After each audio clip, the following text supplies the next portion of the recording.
where he doesn't condemn the sanctions, the U.S. sanctions on Cuba, even though we have great relations with the Americans. Recently, you know that we have an understanding with them to accept West African nationals who have been pouring into our country. At the same time, we are maintaining great ties with Cuba.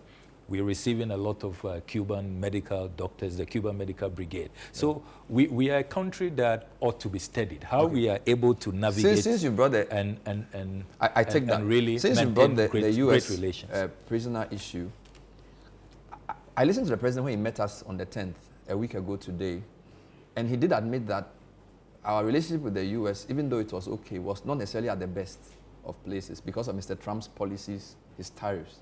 So it's a bit baffling for us to, in a sense, do the U.S. this favor of receiving 14 deportees who are not even Ghanaians into our country.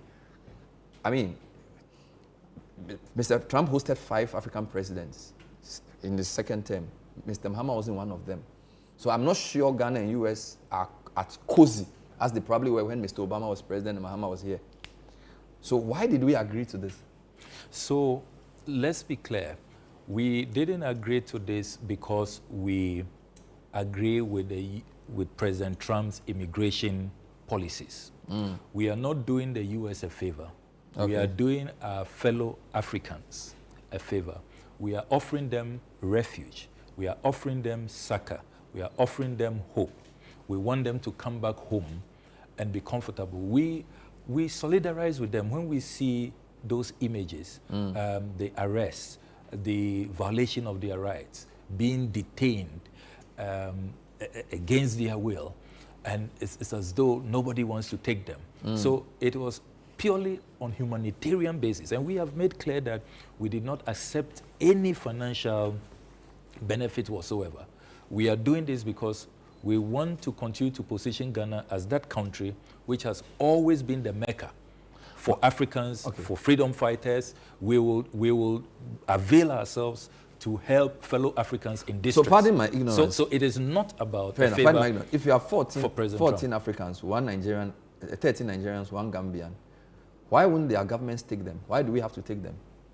Yes, so you do know that the Americans have been approaching governments they consider friendly. That's what, at least when they engaged me, and I've been to the State Department on numerous occasions for these talks, and they have indicated that they are approaching countries they consider friendly countries. Despite the allies. The tariffs. You know, the tariffs. The 10%. The tariffs were general, really. Okay. He slapped it on all countries, so they have said that don't use that to judge our relations. Everybody, you know, received. The MCC too. Received. We are not getting. Trump's. Yes, and really for the MCC, it was our own doing. AGOA is also off. The PDS and all of that. Yes. But AGOA, we are still a friendly country. We are clearly a friendly country because they approached us. And I think that if you look at the region, in terms of what we are doing with the Americans, the strategic cooperation we have, even with intelligence sharing, with security, we have a lot going on in health. Even despite the withdrawal of the U.S. AID support, there's still a lot of cooperation in the health sector. You take the energy sector, communication sector. So there's a wide spectrum of cooperation that the two countries enjoy. And it is within that spirit. Remember that we are the 5th African country after Rwanda, Uganda, Eswatini, and another country. We are the 5th country and the only only country in West Africa. The only country so far approached in West Africa by the Americans. And we thought that, look, West Africans already under the ECOWAS protocol can visit any country visa-free, stay for 90 days. So on principle, on humanitarian grounds, Pan-African solidarity, let us accept our fellow West Africans. And let's make the point that Ghana is your home.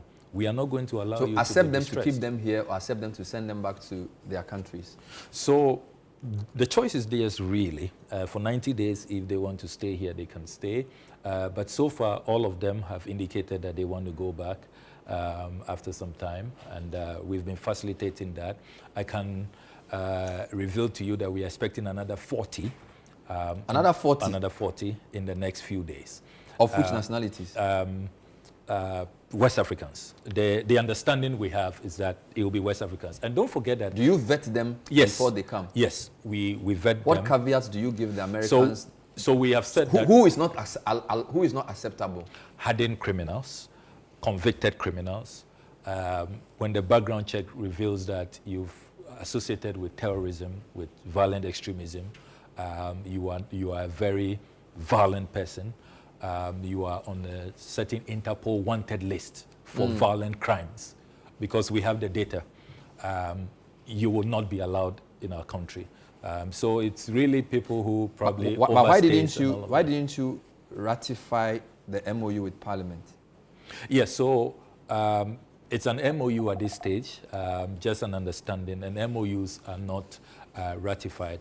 But really? as the discussions continue, if it is elevated to an agreement. The Guantanamo 3, some people took the matter to court, and I think the Supreme Court held that whatever name you give it, when two countries come up with an arrangement, that places obligations on both of them.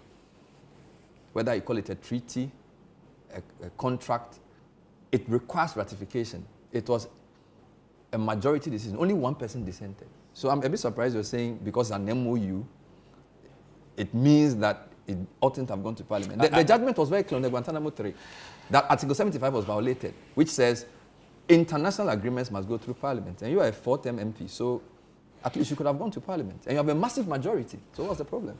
No, I agree with you. And that is why I said at the press conference I held a couple of days ago that when this is elevated beyond an MoU and it's a full agreement, we will go to Parliament under Article 75 and have it ratified. At this point, it is just a loose understanding. The agreement is enforced. But how can you enforce? How can you enforce something you call a loose agreement? That is already enforced. You've brought 14. You're bringing 40. Look, I've inherited so many MoUs that didn't go to Parliament for ratification, and But because of the precedent of the Gitmo 3, I felt like this was, and you know this. So is it an oversight? Are you going to apologize for it, or you don't think you made a mistake? No, it's not an oversight, because we sought the Attorney General's advice. It was discussed in Cabinet, and the Attorney General's advice, and his counterpart, the Attorney General on the U.S. side, also said that, look, this is an MoU, and MoUs do not require ratification. That is why... The Attorney General is wrong, because the judgment is clear. I can read it. Oh, you know better law than the Attorney General? At least the law is there for all of us to read.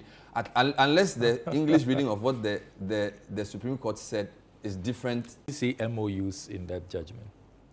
The language of Article 75 is perfectly clear. The article forms part of the set of provisions governing the role of the executive arm of government in Ghana's international relations. I'm reading the judgment. Yeah. The scope of the article deals with treaties in general.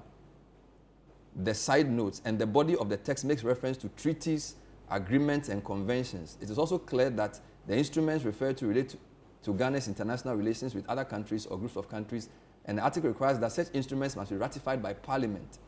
The Constitution makes no mention of any formal distinctions that are dependent on the formality with which such an instrument is formatted or brought into being. Then it goes on to even list MoUs, etc. This is the judgment. This is a Sophia Kufu. I'm not the one saying it. So I don't know whether you're saying because the AG says, in fact, if the argument of the defendant in the state, the government, were to be taken seriously, that the transaction being by way of note verbal, executive agreement, memorandum of understanding, diplomatic note, or what have you, is merely an administrative one, then the question arises as to the exact status of the said persons now that they are in Ghana. Are they migrants? It's a long argument. It basically says, once two countries agree on something of that nature, Parliament must ratify. It's very clear. We are working with the Attorney General's advice, and the Attorney General's advice is that when this is elevated to an agreement, it can be ratified. At this point, there's no need for ratification. So the 40 are also coming? Yes. Okay. And on humanitarian grounds? Yes, and don't forget that we also are receiving Ghanaians. So it's not only other West Africans, but there are 166 Ghanaians we are expecting this year. Before 166 Ghanaians. Yes, before, after that, we have no problem. Before December. There are people, so they should come. Yeah. But why wouldn't the Nigerians accept their own people? They haven't rejected them, all those who... We've called them that, look, your people are here. We're taking Because I'm good sure you're care of aware them. that the U.S. court has also judged that even though what Trump did is wrong, they can't stop it. You get it? So Yeah. it's almost like we are helping the administration commit an illegality. At least per the judge in the No, U.S. no, who was adjudicating on the matter that was sent by 2 of those who were deported.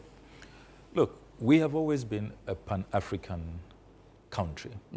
We will always stand up for fellow Africans. We will give them a safe haven. We will give them refuge. Okay. We will not sit idle by and allow their rights to be so violated as though they have no home and nowhere to go to. And I must commend our neighbors so far. None of them have protested. The Nigerians have been accepting those who are transiting through Ghana. The Gambians have accepted their fellow Gambian. And indications are that the 40 coming, when we've contacted our counterparts on the other side, they are happy to receive them. So if the Nigerians are not complaining, I don't know why we should complain. The Gambians are not